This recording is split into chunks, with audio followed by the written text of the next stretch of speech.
show them how to network. For that Netflix and chill, what's your net worth?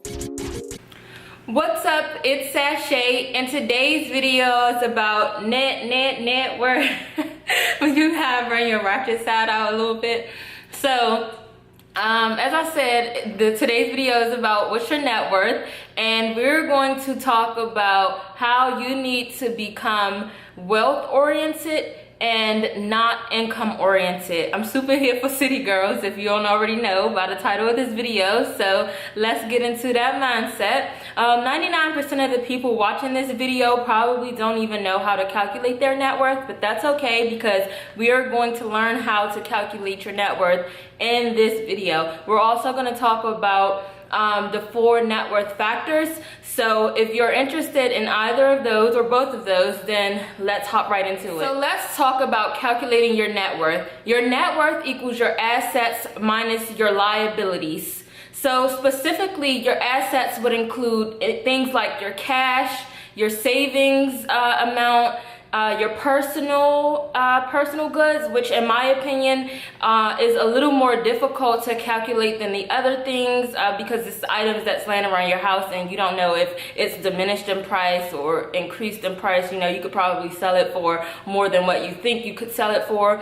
And then another asset would be your investment, so your retirement savings for your 401k or your investments into stocks, bonds, and so on and so forth. So that's assets. Then you want to look at your liabilities. Your liabilities include your loan debt, so that could be your student loans, that could be your credit card debt, that could be your car loan debt. So those are your liabilities. It's basically the things that you don't own, but that you're in the process of paying off. It could also include your mortgage if you have a mortgage. So those are your liabilities. Now what you want to do is subtract your liabilities from the assets. So take the amount combined from your assets, and that's your assets, and then you want to take the amount combined from your liabilities, and that's the liabilities numbers. Now what you do, the liabilities number. What you want to do is subtract the liabilities from the assets, and whatever amount you get, that is your net worth. Okay, so now let's go into an example of how to calculate your net worth.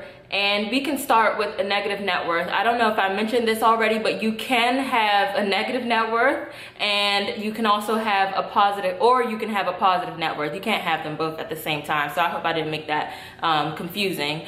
So I'm gonna start with the negative net worth example. So let's just say you have 15,000 in assets, right? So let's say you have 5,000 in your cash, right? You have 5,000 in savings, and then you also have 5,000 in, what else do I want to say? Your personal belongings.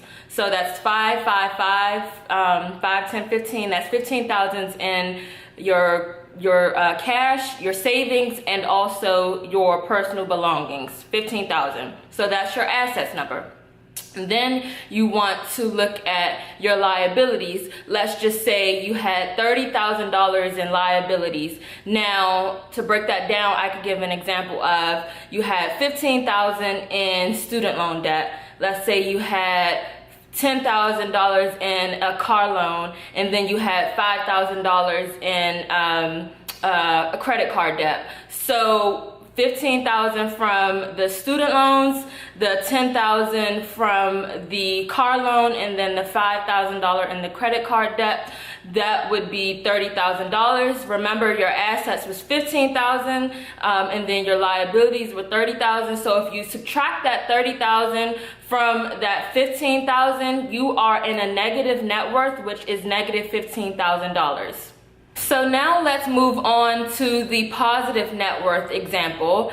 And in this example, let's just say your assets totaled out to $25,000. So let's say you had $10,000 worth of your debit and your cash combined. Let's say you had $10,000 worth of savings, and then you had $5,000 worth of personal belongings.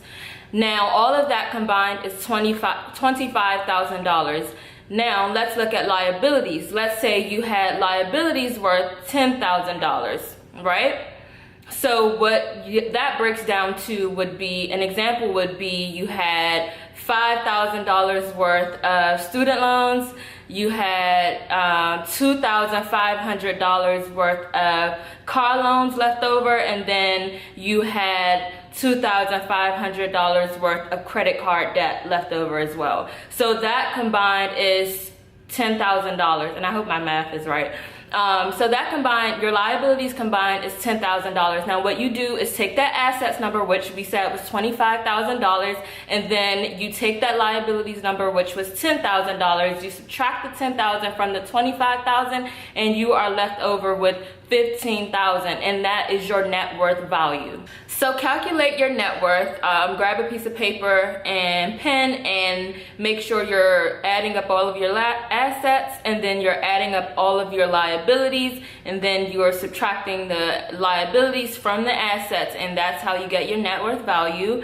And then what I will say is, if it comes out to a negative value, that is a bad thing, but it's not the end of the world, because calculating your net worth puts that picture into perspective, and you will now have a better picture. It brings your financial state in full circle. So another thing I'll say is, you'll notice that there are a lot of people out here walking around gloating about how much bag they make or how much bag they have, and really you have no idea about how much debt they're in. So they're gloating. They don't have the money that they say they have, because in actuality, everything that they are making, they owe to somebody.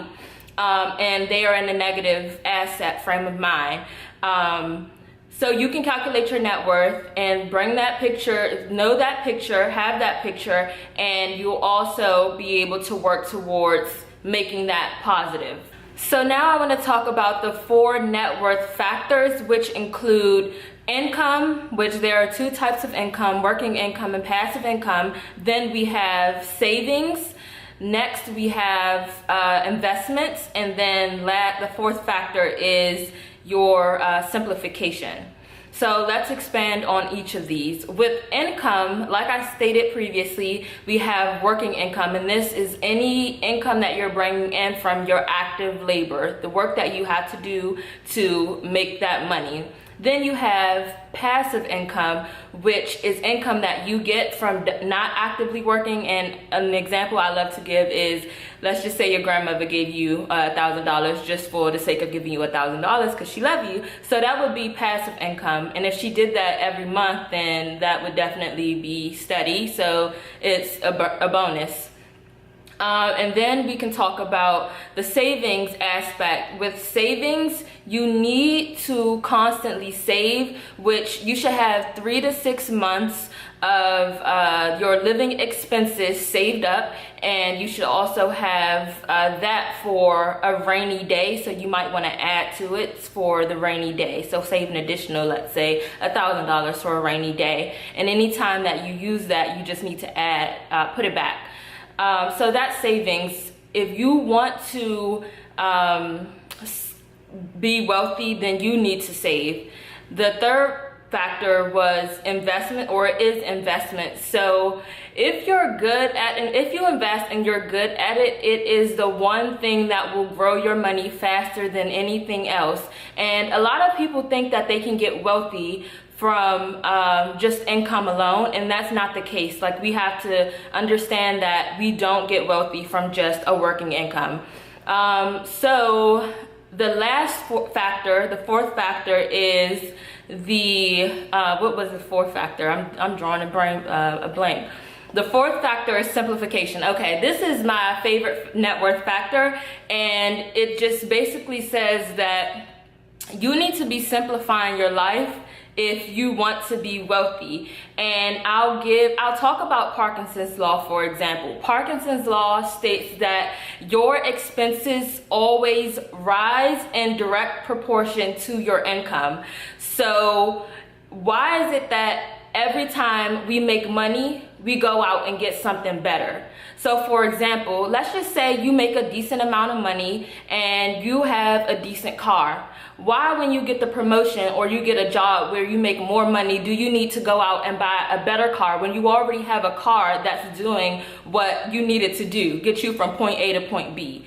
So I don't say this to say that you can't buy what floats your boat, because at the end of the day, no one's gonna tell me what I can't buy with my money, but I'm just trying to put this in the forefront of your mind so that you can understand how to create wealth. Now, the other thing is, if you want to create wealth, you need to be thinking about these 4 factors. Now, I'll state them again: income, passive income, and working income, and savings, investments, and simplification. Moral of the story is you can't get wealthy on just income.